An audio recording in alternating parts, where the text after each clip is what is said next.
got an obscene amount of money, £2.9 million for a 3-year local parish project. And one of their projects was to re-erect these stones. Well, English Heritage have really kiboshed that, because there is a persistent story of the people who did this. They employed 12 local men to help with the work. And the story from their relatives has been that they were told that where stones were missing, you're all moorland people, go out on the moors and look for a stone of similar size.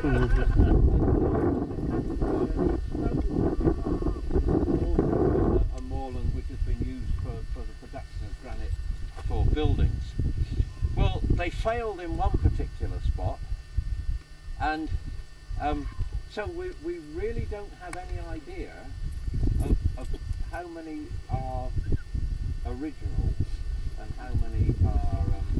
We do have some ideas, but it's a bit tossy-coiny. So what happened here? Well, basically what happened was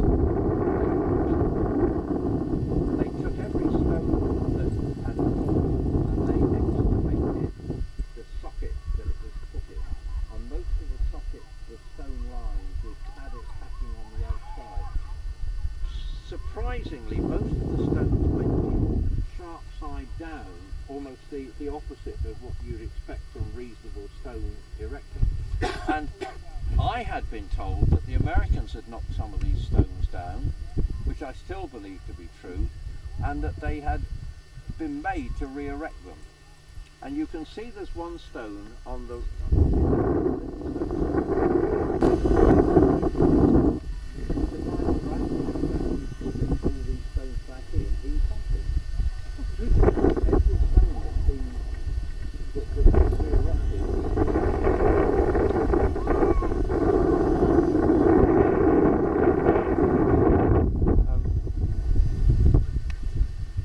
So I'm glad, perhaps, that they did leave one undefiled in the whole stretch of things.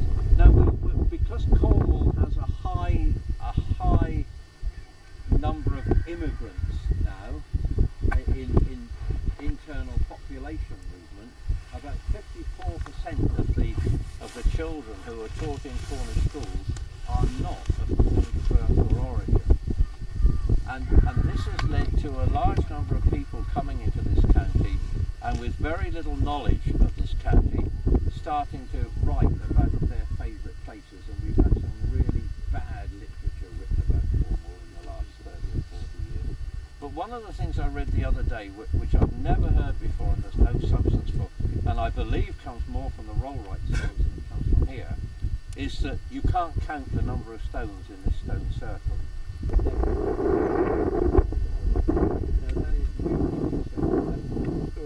Associated with the earlier stone circles where the numbers are 70, 80, 90 stones of indeterminate size. This is very much a stone circle complex of determinate size stones, which would lead it into another period entirely. I tell children when I come here that if you're pure of heart, never told a lie, always gone to bed on time and all the other things, that you can stare into the stones and you can actually see the faces of the men who were turned to stone.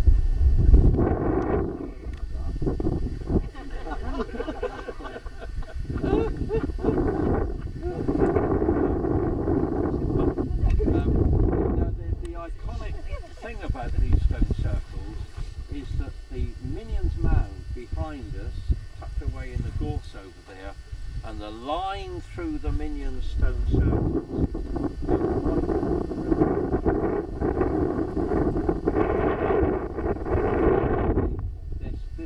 This landscape you're on is designed because from the middle stone circle of the hurlers, heading off in about the direction of the tallest of the trees over there, will lead you to the Caradoc stone circle, which will lead you in the same straight line to a unique embanked avenue cairn, which will lead you onwards to the last stone of the stone row further along.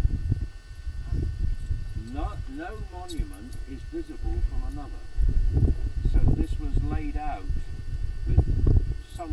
sophisticated purpose that you have four monuments running across about 1.5 kilometres where you can't see one from the other and yet they're still in a straight line.